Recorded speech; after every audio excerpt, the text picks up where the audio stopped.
Diplomacy of decision. The United States is choking Iran, and it seems that Iran's Revolutionary Guards are falling apart. Trump is choking Iran without bombings, and we will bring you the full truth about the economic attrition that is crushing the regime in Tehran. And the United States is positioning a force that has not been seen in the Middle East for more than 20 years. Yesterday, Trump revealed what Iran sent him just 10 minutes after the cancellation of the negotiation talks in Islamabad. Extremely humiliating for the Iranians, I have to say. And we will bring you all the details. In addition, President Trump announced that the assassination attempt would not deter him from winning the war in Iran. The president of Iran is rejecting the negotiations, claiming that they will not return to the negotiating table as long as the blockade continues. Everyone wants to know, is he alive or dead? And today, we will bring you the chilling picture that hints at the end of Mujtaba Khamenei and who is actually running Iran's Revolutionary Guards in practice. I'm Yair Pinto, with me is Mati Shoshani, and we are boots on the ground. We bring you the full truth about what's happening in Israel and also the full truth about what's happening in our neighborhood, the Middle East. And this is the opening of day 55 of the Roaring Lion War, or by its American name, Epic Fury. Trump made it clear that the shooting incident in Washington would not change his policy towards Iran. And at the same time, he noted that, for now, there is no indication of a connection between the incident and the war. Instead of continuing deep bombings inside Iran, the White House has moved to a different track, a naval blockade, blocking smuggling routes, freezing crypto funds, pressuring refineries in China, and drying up the cash of the Revolutionary Guards. The goal? To damage Tehran's ability to function, repair, damage, and fund its military system, without setting the entire region on fire right now. The question remains, does a regime like this break from economic pain, or does it take something much stronger? President Donald Trump revealed yesterday how the regime in Tehran surrendered to American pressure and submitted a significant improved proposal within just minutes after the planned talks were canceled. According to Trump, the United States now holds all the cards and is waiting for a better Iranian proposal, while the leadership in Tehran is trapped in internal chaos and survival struggles. The speed with which Iran responded to the cancellation of the trip proves the depth of the desperation in Tehran. The regime, which is under economic and military blockade, understood that Trump is ready to abandon the negotiating table at any moment, that forced them to immediately improve their proposal. By canceling the trip to Pakistan, Trump is essentially refusing to use mediators and is sending a clear message. If Iran wants an agreement, it must turn directly to the White House on American terms. The United States has moved from exploratory diplomacy to diplomacy of decision. Trump is signaling to the world that he does not need an agreement at any price, while Iran is at the lowest point in its history. And what's happening inside Iran right now? The chaos at the top of the Iranian leadership is pushing the end of the war further away. Iran is in the middle of a severe leadership crisis and a transition from a religious theocracy into a weak military dictatorship of the Revolutionary Guards. It is creating complete disorder. And add to that the death of Ali Khamenei and the dysfunction of his successor, Mujtaba. This has created a vacuum in which internal power struggles, fear of economic paralysis, and fear of a popular uprising are preventing the regime from making decisive decisions about war or an agreement with the United States. But look, the blockade continues, and the results of the blockade can be seen across all layers of society. Right now, it can be said that the crisis in Iran is at its peak, and the Revolutionary Guards are in a race against time because Iran's oil reserves are on the verge of reaching full capacity. And that has serious consequences. We will bring you all the details very soon. And after the drama surrounding the nuclear talks and the failure of the American representatives to arrive in Pakistan, Iran's military continued threatening the United States. The organization claimed that it would respond with force against American forces if they do not remove the blockade on Hormuz. On the other hand, the American administration has constantly emphasized in recent days that the blockade will remain until the Strait of Hormuz is opened. The United States will punish countries that did not assist in the war with Iran. The American administration is examining a series of measures against key NATO countries that did not provide assistance during the war in Iran. An internal email circulated amongst the senior Pentagon officials presents a list of possible punishment measures.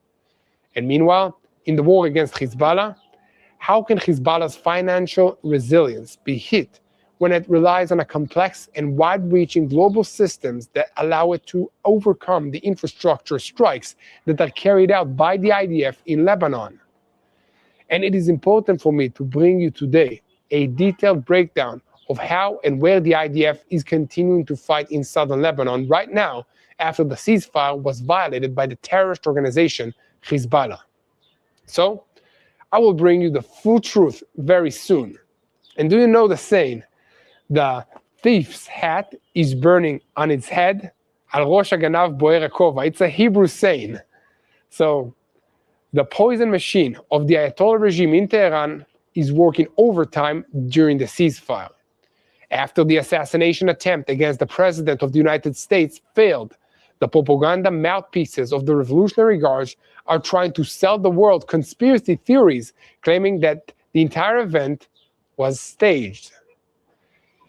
The Iranians went even further and presented evidence based on quotes that, according to them, prove advanced planning.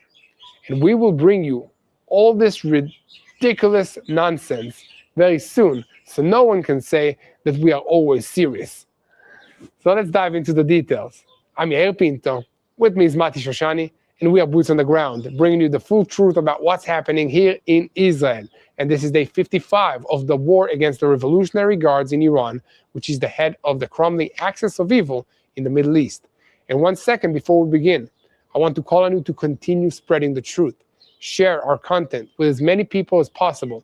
Click on the subscribe button. And most importantly, do not forget to look for me, Yair Pinto, and for Mati Shoshani on our social media platforms so you can get our behind-the-scene look of what it's like to live in Israel during this war.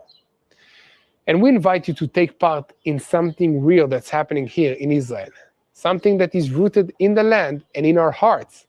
The Rebuild Israel campaign continues, bringing life back to Israel's north. Along Israel's northern border, an area marked by war, displacement, and loss, we are planting an apple orchard, not as a symbol for a single moment, but as part of a long-term commitment to rebuild what was damaged. This orchard is more than just agriculture. It creates jobs for local families. It helps the communities return and rebuild their lives in the northern communities, in the north of Israel. And it sends a clear message to the people of Israel, you are not alone. So when you donate, you're not just giving, you're actually rebuilding. Your support puts trees in the ground, restores livelihoods, and transforms land that was scarred by war into a land that grows again. This is how renewal takes root. This is how Israel rebuilds after war. Join us in restoring the north and strengthening the future of the land of Israel. Go now to tbn.org/rebuildisrael. Again, that's tbn.org/rebuildisrael, or call 800-804-7895. Build the land, restore hope, bless the future. And let's get back to the news, because in the Strait of Hormuz, the rules of the game have changed. The President of the United States has ordered the U.S. Navy to shoot to kill Iranian boats that are laying mines or threatening the shipping lanes. The order came after Iran's Revolutionary Guards attacked 3 commercial vessels and seized 2 of them. And the question now is very sharp. Is this just another American warning, or has the sea already become the next battlefield of this war?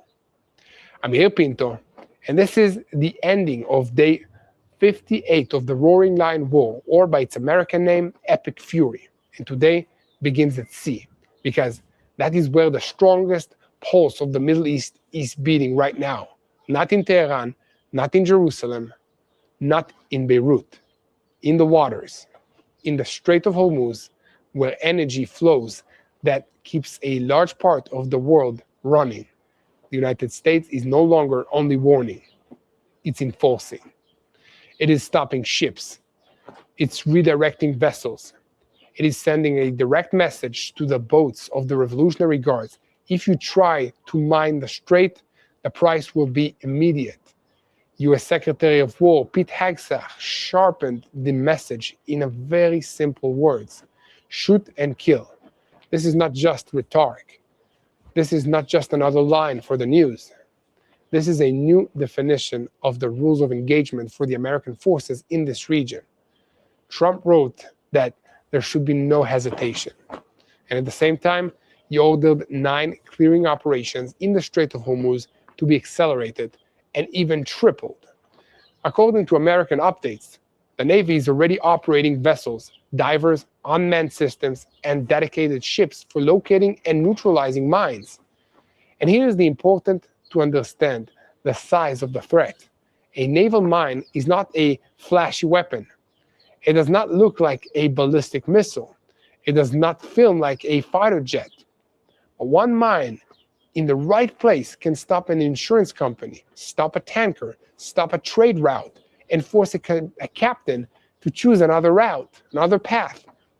Iran does not have to sink an entire fleet in order to disrupt the world. It only has to create doubt. And that's exactly what it is doing.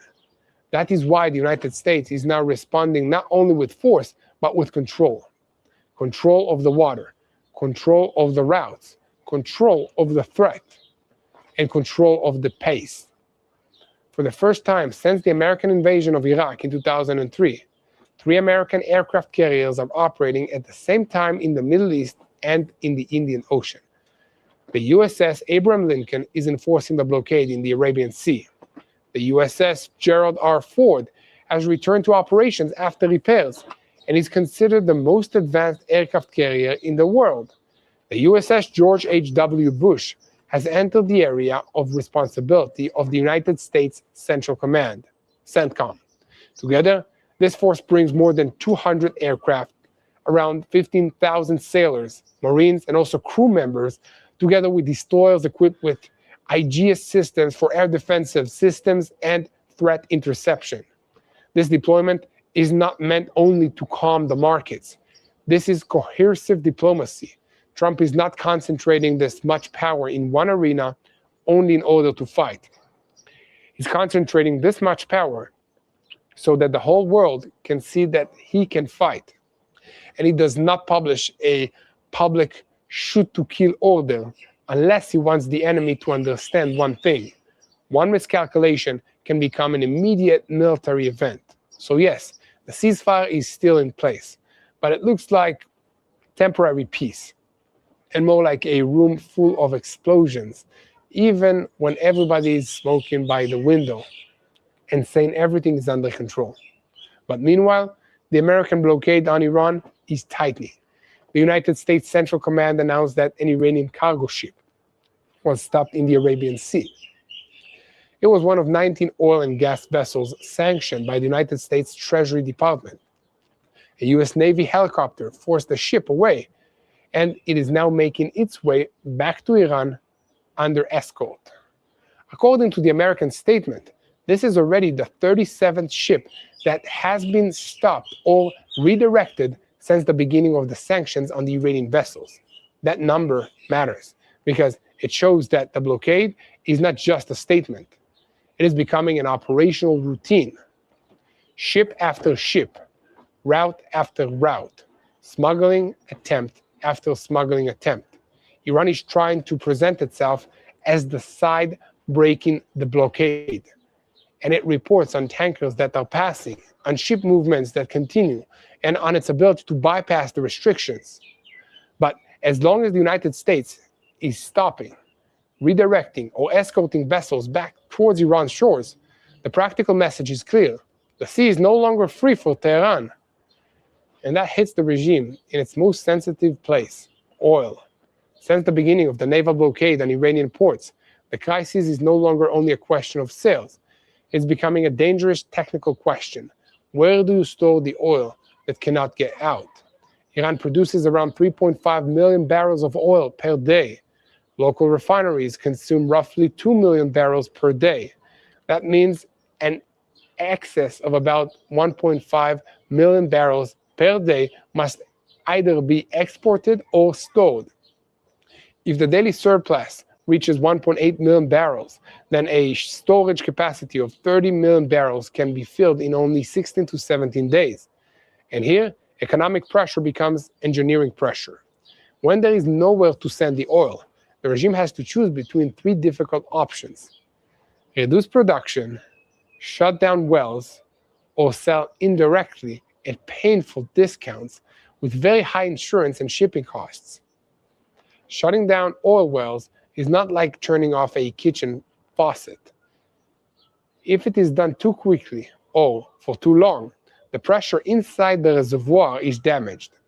Restarting production afterwards can require months, expensive equipment, and sometimes complex rehabilitation of entire fields. In simple words, the blockade is not only taking money from Iran today, it may damage Iran's ability to take money and make money tomorrow. And that's exactly what Trump is trying to do. The White House has moved from deep strikes inside Iran to a war of economic suffocation, a naval blockade, blocking smuggling routes, freezing crypto funds, pressure on refineries in China, sanctions on companies, on tankers and middlemen, an attempt to dry up the cash of the Revolutionary Guards. The goal is to hurt Tehran's ability to function, repair damage, finance its arms, and continue operating the Iranian axis. This is a war without immediate smoke, but with accumulating pain. It does not always look good on television. It does not always come with a dramatic explosion, but it can slowly choke an entire system until the regime discovers that it is still talking, still threatening, still filming videos, but the money is no longer flowing. And that brings us to the negotiating table. Or maybe it is more accurate to say the table that almost happened. Trump canceled the last moment the trip of the envoys Steve Witkoff and Jared Kushner to the talks in Pakistan. They were supposed to meet there with Iranian Foreign Minister Abbas Araghchi, or at least advance a new diplomatic track through the mediators. But the American president stopped that trip. His reason was simple. There's no reason to send people on a 16 or 17-hour flight just to talk about nothing. And then came the most humiliating detail for Tehran.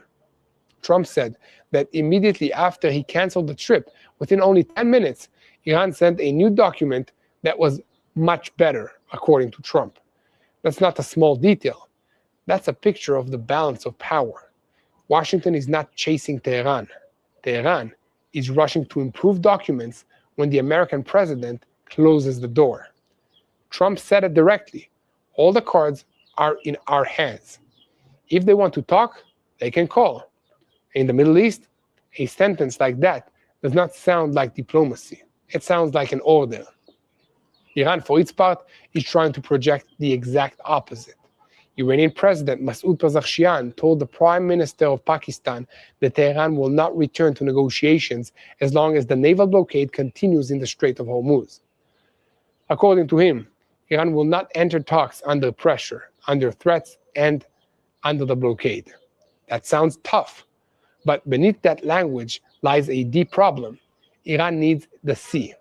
It needs the oil. It needs the money. And it needs the world to believe that it still controls the pace. But it is not clear that Tehran itself knows who really controls the pace. Trump claimed that an internal war is taking place inside the Iranian leadership. And according to him, after 2 layers of leadership were eliminated, senior officials in Iran are fighting amongst themselves, and not always to become the leader, but perhaps to avoid becoming the next leader. That's a sharp statement, but it connects with a series of signs coming from inside Iran. The withdrawal of Muhammad Bagher Ghalibaf from managing the negotiations with the United States left Foreign Minister Arakshi on the diplomatic front, but not necessarily with real power to make actual decisions. And inside the regime, the Revolutionary Guards are growing stronger. Generals are filling the vacuum. The system is moving from a religious theocracy into a rigid, frightened, and unstable military structure. Inside this chaos, the story of Mujtaba Khamenei has also risen to the surface. A new memorial wall in the city of Mashhad displayed his portrait amongst leaders who were eliminated. If this was a propaganda mistake, it is a massive embarrassment. If it was not a mistake, then it raises a completely different question. In any case, it tells us something about the state of the system. A strong regime does not get confused about who's alive and who's dead. A stable regime does not need to hide its leader behind envelopes, couriers, rumors, and pictures. And a regime that is confident in itself does not create so much noise just to prove that it is still standing. And meanwhile, Iranian President Pezeshkian is no longer speaking only to Washington. He's speaking to his own citizens. He addressed the public and asked them to reduce electricity and energy consumption. Instead of 10 lights at home, turn on 2. That was the message. It sounds almost small, domestic, routine. But it's a major admission. Iran is in an energy crisis. It depends on natural gas for about 80% of its electricity production. Its infrastructure is old. Sanctions make equipment, investment, and technology very difficult. And now, the blockade, the strikes, and the economic pressure are turning the energy sector into an internal battlefield for Iran. President Pezeshkian said that Iran's enemies are hitting infrastructure, imposing a blockade, and trying to create public dissatisfaction. He asked Iranians not to allow the enemy to create the conditions that would lead to anger. In simple words, he's afraid of the street. And the street in Iran already knows crisis, because alongside energy, there is an even deeper crisis: water. Iran is approaching day zero, not a day of nuclear bomb, a day when the water supply can no longer meet local demands. Iran is ranked amongst the countries suffering from extreme water stress. 26 out of 31 provinces in the country are experiencing severe water stress. According to the data presented, 80 to 100% of renewable water sources are used up every year. Only about 3% of Iran's water comes from desalination. Nearly 90% of the water is used for agriculture, much of it through wasteful flood and irrigation. More than 70% of the main aquifers are being exploited beyond their natural ability to recover. In Tehran, around 10 million residents depend on mountain reservoirs that are suffering from reduced snowfall and rising temperatures. In Isfahan, the Zayndeh Rud River, once the foundation of life in the city, has been dry for years. In some areas, rainfall has reportedly dropped by up to 85%. This is no longer only climate. This is national security. Water shortages create protests. Protests create fear. Fear creates repression. And repression inside a regime already under blockade can quickly become a crisis of control. In 2021, the Intifada of the Thirsty broke out in Khuzestan province. Later, there were reports of student protests in Tehran after water was cut off in dormitories. In January this year, a broader wave of protests spread over the economic crisis, the water shortages, and the energy crisis. The war temporarily pushed the protests to the margins, but the problem did not disappear. It is only waiting for the next heat wave, the next power outage, or the next well to collapse. And that's exactly what makes the American chokehold so dangerous for the regime. Trump does not have to bomb every power station in order to make Tehran feel pressure. Sometimes it is enough to stop the money, stop the oil, stop the ships, and let the internal crisis do its work. But Trump himself is now under a different kind of fire. In Washington, during the White House Correspondents' Dinner, an armed man tried to breach the security perimeter and fired at the Secret Service personnel. An agent was hit, but his life was saved by the protective vest. Trump and Melania were evacuated under heavy security. The suspect was arrested, and according to reports, the suspect said that he wanted to harm members of the Trump administration. The American president later said that the shooting would not deter him from winning the war against Iran. He added that there is currently no clear indications of a connection between the incident and the war, but this message was clear. Even violence in Washington will not change the line against Tehran. Trump also called on the Americans to resolve their disagreements peacefully. And that's an interesting moment. In the middle of a regional war, in the middle of a crisis with Iran, in the middle of a shooting at a political event, the American president is trying to project control, both at home and abroad. Iran, of course, is trying to exploit this for propaganda. Regime-linked propaganda outlets mocked the event, described it as a gangster show, and claimed it was a political performance. This is Tehran's familiar method. When there is weakness at home, point to chaos on the enemy's side. But even there, they know very well Washington may be noisy, but the United States Navy is still in the water, and the blockade is still closing in. Let me give a shout out to TBN Israel, this channel that you are watching right now. We need your help because we are reporting and sharing the truth multiple times a day. So hit the subscribe button here so that you never miss another update of Boots on the Ground. Yes, we are reporting here twice a day since this war began, and we need your help. And if you want to look at this war through our eyes, search for Yair Pinto and for Mati Shoshani on our social media platforms. And now let's turn to the north, because Hezbollah continues trying to break the ceasefire without admitting that it is the one that is tearing it apart. 2 missiles were fired from Lebanon towards the Israeli territory. One was intercepted. The second fell in an open area. There were no casualties. After that, explosive drones were launched towards IDF forces operating in southern Lebanon. The drones exploded near the forces. Again, there were no casualties. But in the north, we do not measure only casualties. We measure intent. We measure patterns. We measure the distance between one violation and a return to war. Prime Minister Benjamin Netanyahu instructed the IDF to strike Hezbollah targets in the southern Lebanon area with force. The order came after a series of violations and alongside continued IDF activity alongside the forward defensive line. Over the weekend, the IDF eliminated more than 15 Hezbollah terrorists in southern Lebanon. Forces from the Division 36 eliminated terrorists that were traveling in an armed vehicle. Another terrorist was eliminated while moving on the motorcycle south of the forward defensive line.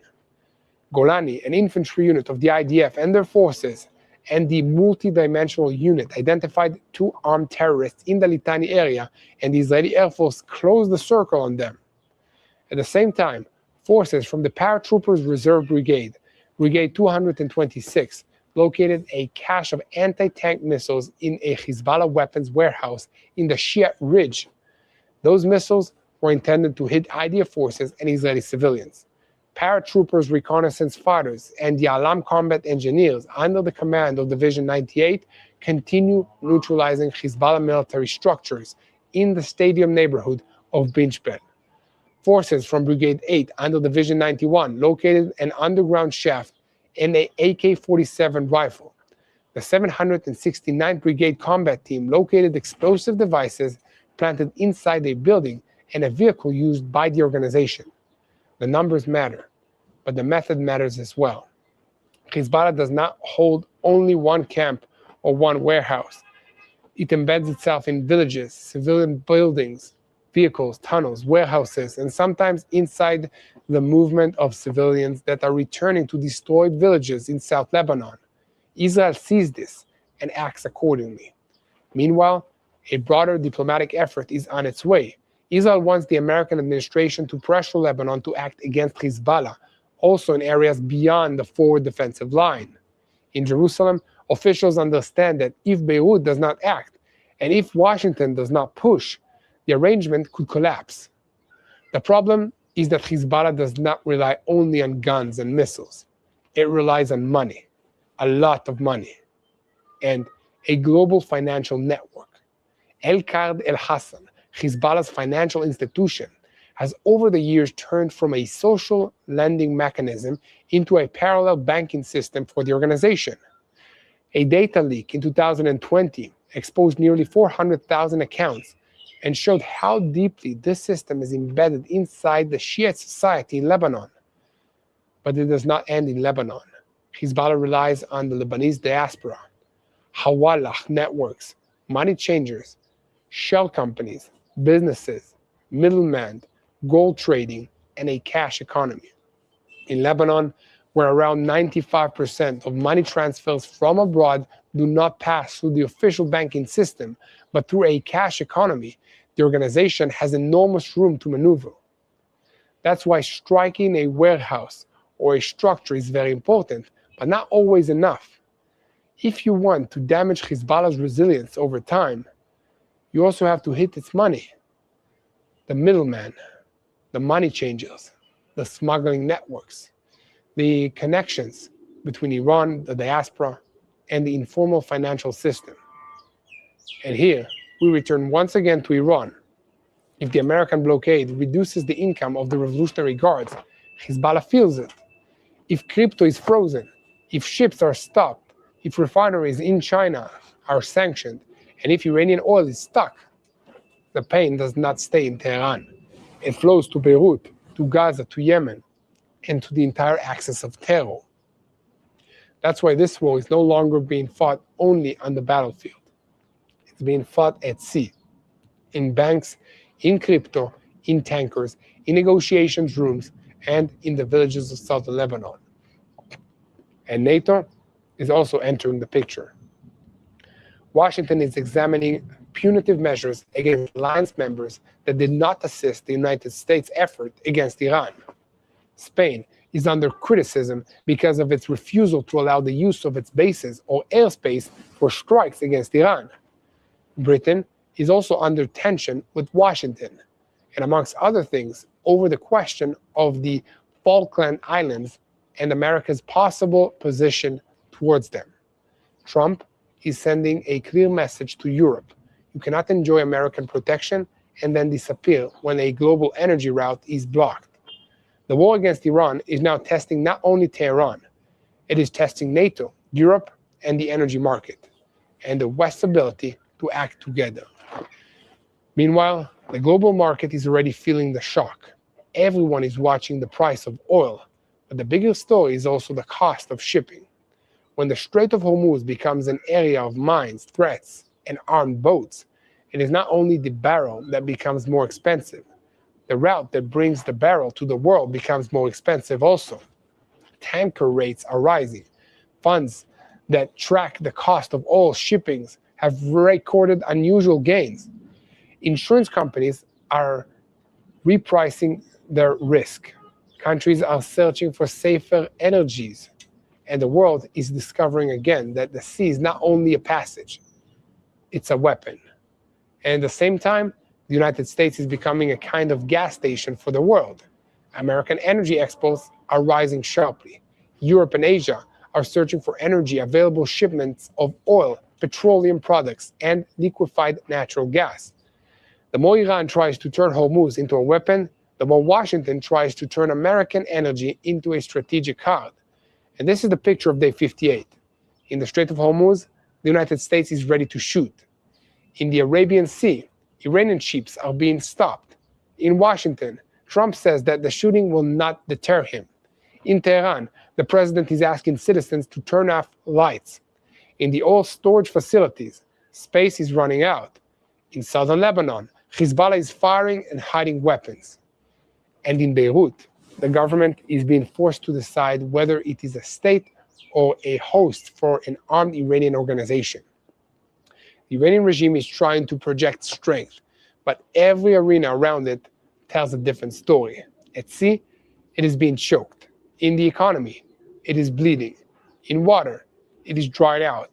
In energy, it is asking citizens to save. In leadership, it is showing confusion. And through its proxies, from Hezbollah to Hamas, it is trying to keep the fire low enough not to ignite everything, but high enough not to look defeated.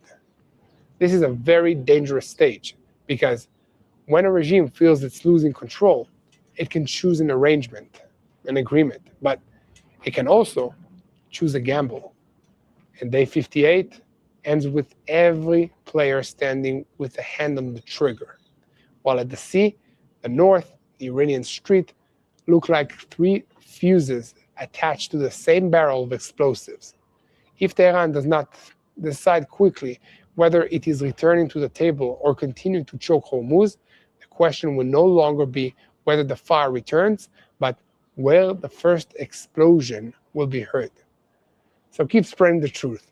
Follow us, and most importantly, hit the subscribe button so that you stay tuned to what's happening here in Israel, boots on the ground style.